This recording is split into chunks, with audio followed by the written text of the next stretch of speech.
Hello students, today I am going to discuss the next topic. This is derivatives. How can we decide that the given function will be derivated or not? From starting the topic, I want to discuss the theory of limits, and this topic will connect it to the previous topic, that is continuity. Now, what is the function? What is the definition of differentiability? Definition is any real valued function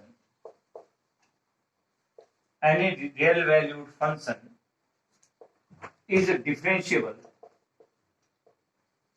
if it is continuous at in closed interval a comma b and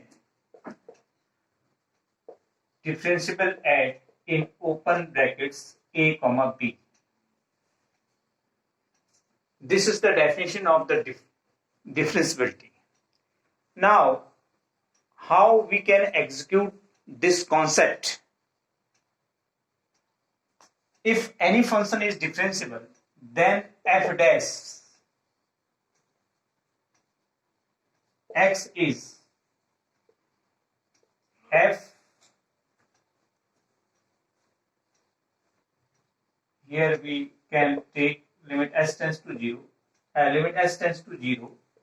f c minus h minus fc over minus H.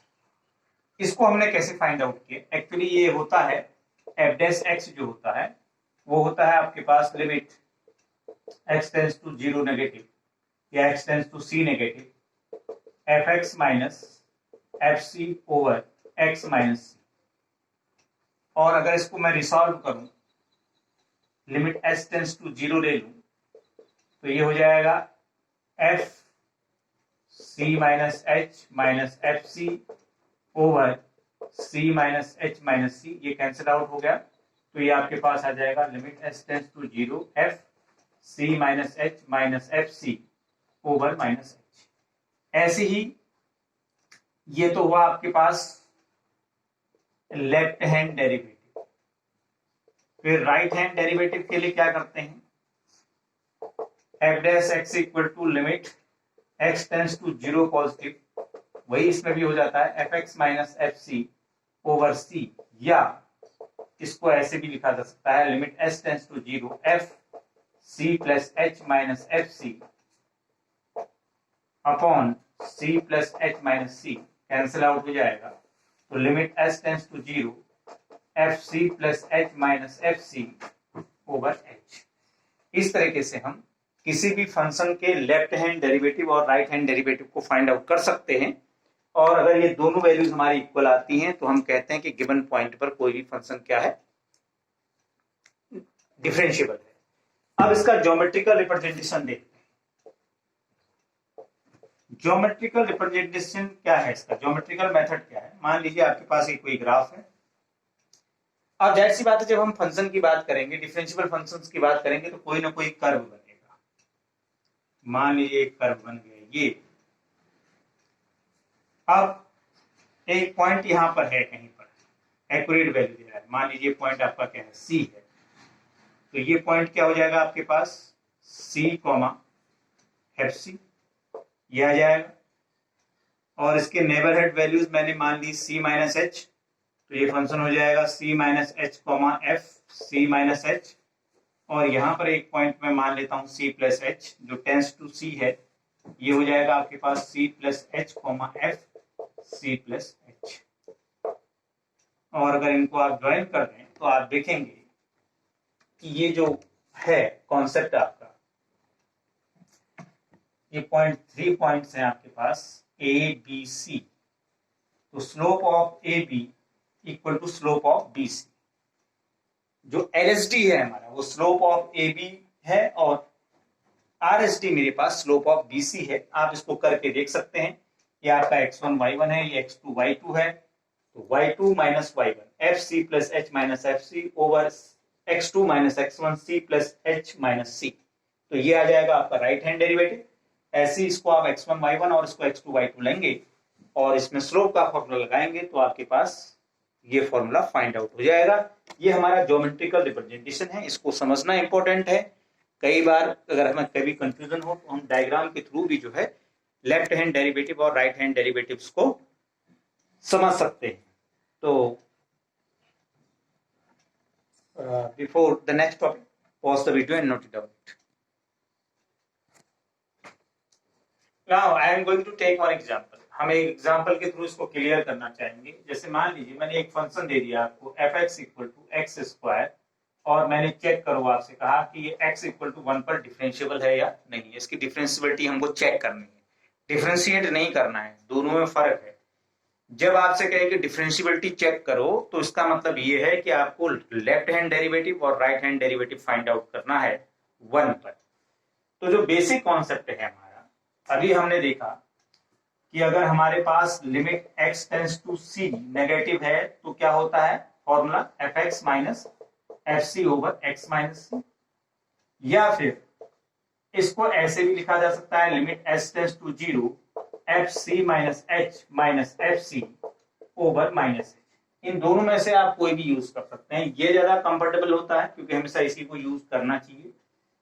तो यहाँ पर हमारे पास c की value जैसे c minus h लिखा है तो मेरे पास c क्या है यहाँ पर 1 है।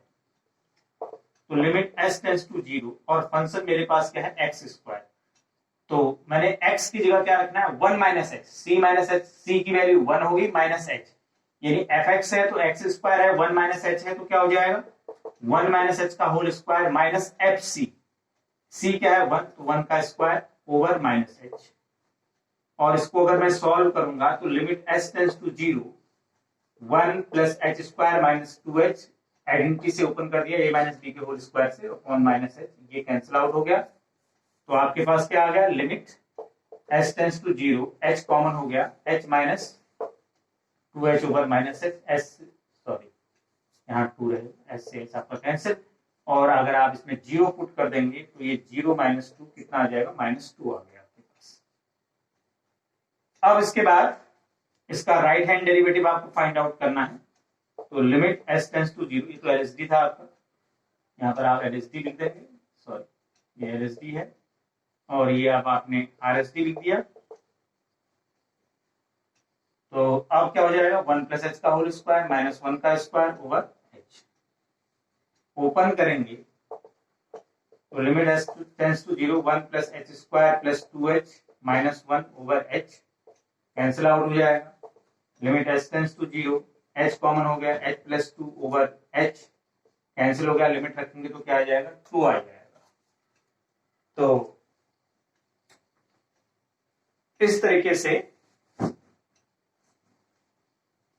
आपने देखा कि हमारा LSD और RSD दोनों जो हैं अलग अलग आ रहे हैं।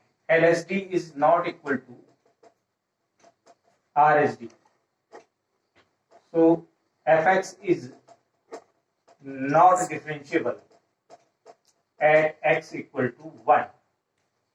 एक बार दोबारा से चेक कर लेते हैं। c माइनस h का मतलब 1 माइनस h रखा आपने, 1 माइनस h का होल स्क्वायर, fc की वैल्यू 1 है तो 1 का स्क्वायर, और इसको सॉल्व किया तो a square plus b square minus 2ab और माइनस 1 ऐसे रहा आपके पास। 1 से 1 कैंसिल आउट, यहाँ h कॉमन लिया h माइनस 2, और सॉरी यहाँ नीचे माइनस 1 आएगा, ये मिस्टेक हो रही थी इसमें। तो माइनस 2 माइनस 1 ये क्या आ गया 2 आ गया। तो ये so fx is differentiable at x equal to 1। यहाँ माइनस की मिस्टेक थी पहले, वो हमने करेक्ट कर ली। तो इस तरह से देखा कि आपने किस तरह से हमने डिफरेंशिएबिलिटी के कॉन्सेप्ट्स को अपने क्वेश्चंस में यूज करना है।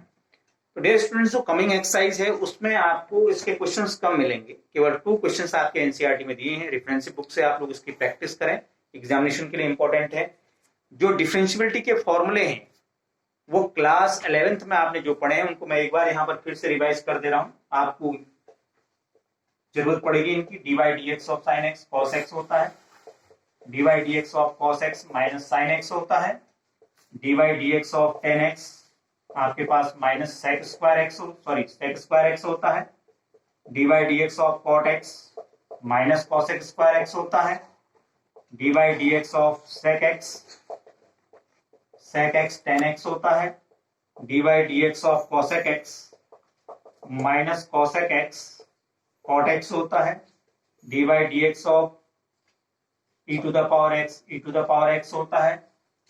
फिर dy dx of a to the power x log a होता है।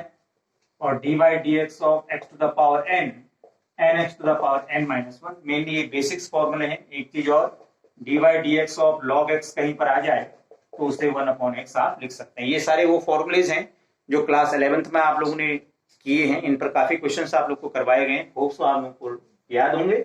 अगर नहीं भी आपको याद है तो आप इनको नोट कर लेंगे अपने फेयर नोटबुक में। और जो मेनली जो हमारा टॉपिक है डिफरेंशिएबिलिटी का, इसको आप अगली एक्सरसाइज को सॉल्व करेंगे। होप्स की डिफरेंशिएबिलिटी फॉर्मूला बेस्ड क्वेश्चंस आप लोग कर लेंगे।